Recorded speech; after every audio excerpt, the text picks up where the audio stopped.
So you want to be a presenter, but you don't know how to get your foot in the media door. Maybe it would be through determination, or maybe it's through talent, or maybe it's just through who you know. Well, over the next few weeks, I am going to get some of my presenter friends into the studio, onto the sofa, to get them to relay their experience of how they got into the media and how they got behind the mic. And hopefully that will give you a bit of inspiration, a bit of advice of how you can get your media career up and running. And my first guest is Steffan La Touche. Hello. And in fact, me and Steffan have been friends for many years. Yeah. We've worked... Well, we've never worked on the same show, but we've worked at the same station. We demoed for a show together. Yes, we have, and we've even done a children's TV demo, which was absolutely hilarious. People still write stuff on that. Occasionally you get comments on YouTube. Yeah, you'll have to check that one out. It's actually quite funny. Steffan now does regular shows for the new Capital FM East Midlands, and you also do voiceovers as well, don't you? So you use your voice all the time. How did you get started, Steffan? What's your story? What, getting into radio? Into radio, yeah, from the start, please. Okay. Well, I was a failed actor. That's the truth. I went to drama school. I trained at Bretton Hall in Leeds, and I had this ambition to be an actor, and I wasn't making any money, and I was mostly an extra in, loads of random British films and things like that. And basically I kind of thought, what am I going to do if I don't make it as an actor? What can I do that will allow me to perform a little bit and get some kind of satisfaction from my work? And my dad was a massive radio enthusiast, so he suggested radio.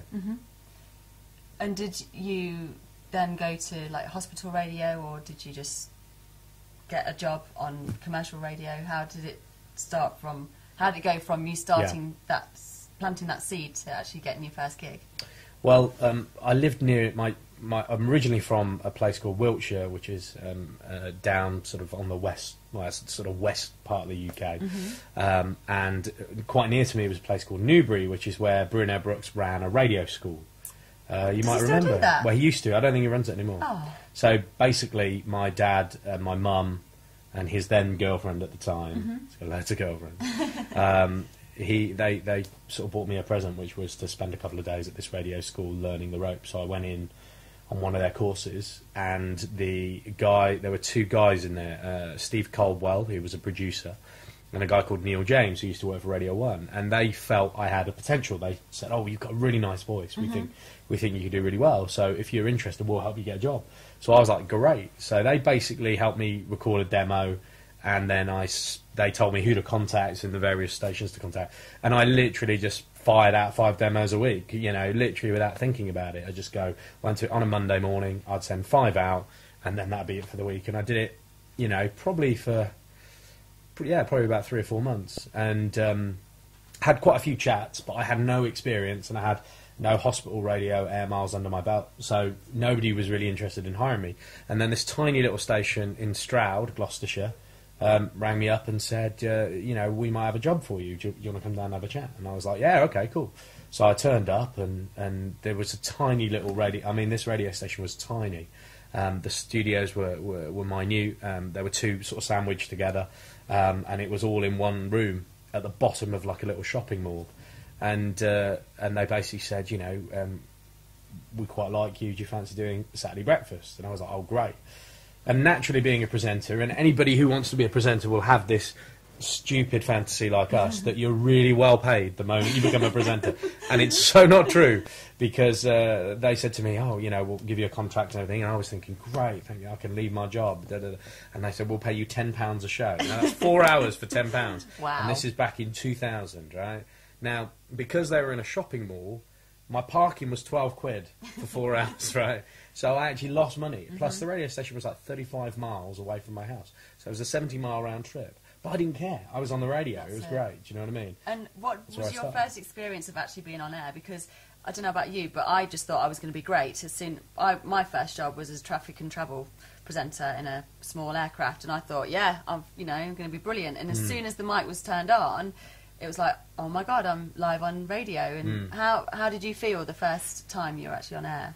How'd it go? So I was terrified. I was absolutely terrified, because I think that sudden realisation of fantasy and reality they merge, and you just don't really know how to cope with it. So I was terrified, and there were so many things that I'd never ever come across, like back timing. You know, you've got to hit the news bang on the hour. Yeah. Back timing, by the way, if you've no idea what back timing is, it's basically the news has to start at, say, bang on 10 o'clock, which means the adverts before it, any links that you do, any break, bumpers, sweepers, anything like that, they all have to finish bang on 10 o'clock. So you have to know a little bit about maths, don't you? Yeah, you've got to be able to work go, backwards. well, if the ad break is 3 minutes and my bumper is 4 seconds and my link is 30 seconds and I need, 3 minutes of 34 seconds of time before the top of the ad. So therefore I'll be hitting my break at, say, 56:26, and that's what you think. Yeah.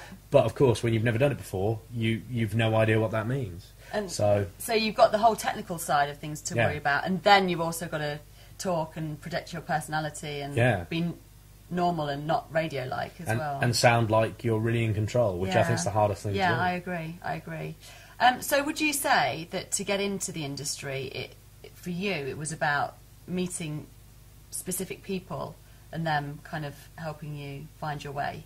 Or would you say that you could do it through a degree, or is there I don't know, is there a way? No, I don't think there is. I don't think there is a way. I think when I went to drama school, and I'm sure it was the same in your courses that you did, you're kind of led to believe that A plus B equals C, but it doesn't work like that. You can leap from A to G and then go back to D. It doesn't kind of work. So, like, some people I know got into radio because they just hung around a radio station long enough and somebody gave them a little go one day when no one was looking.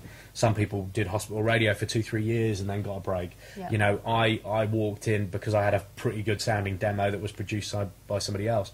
I think that if you're focused on it, you'll find a way. I don't know what that way is, but you just find a way. And do you think it's more difficult these days, what with what's happened with global media? With the networking and things like that. Because there's not that many jobs, or there's not as many jobs as there were, say, 10 years ago. It's a really difficult one, isn't it? Because people will say years ago the radio was better because there were less radio stations, so therefore you had to be really good to get on the radio stations. And then we went through a period where there was an influx of radio stations everywhere, and to be honest with you, if you could read, you'd get on the radio.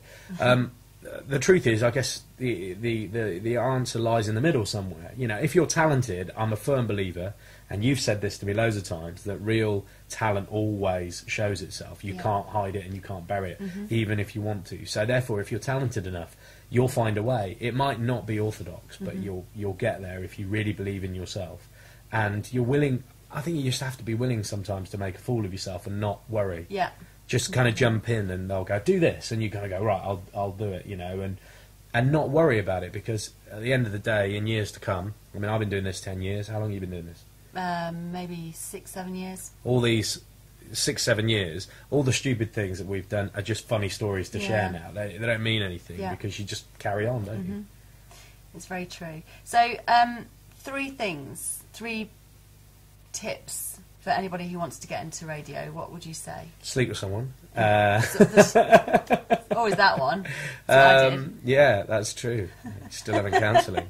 What would I say? I would say, be willing to do anything. Be willing to do anything. That's the first thing I would say, because you will do some random stuff. You will do some stuff that you never ever in your own mind imagined you would do. But it all helps. It all kind of helps. Secondly, persevere. Don't give up at the first hurdle, because no matter who they are, everybody I know struggled to get there. Nobody I know walked straight in. Even the people that you think, even people that we go, wow, they're so talented, they had a journey as well. And I think the third thing I'd say is just be, help people. Help people, because, Hannah and I have known each other for, about five years now. So, we try to help each other when we can. It's very true. Help people on the way up, because you never know who you're going to need on the way down. That's what I was always told, and I think that's great advice. Definitely, I completely agree. Do you want to let everyone know what your website is? Yeah, I'm at www.talk.dj. I do web video presenting, like Hannah. I also do voiceover work, and I work on Capital FM East Midlands. Weekends. I'm just starting. It's my first show coming up, so just starting this. What time Saturday. are you on this Saturday? 9 till 1, and 9 till 1 on a Sunday. Excellent. So quite excited about that. And you can get in touch with me if you want to chat or hire me or anything, or just have smarty conversations. Just sleep with them. email me. Yeah. Thanks so much, Steffan, for coming in. Thank Shall you. we have a cup of tea? Yeah.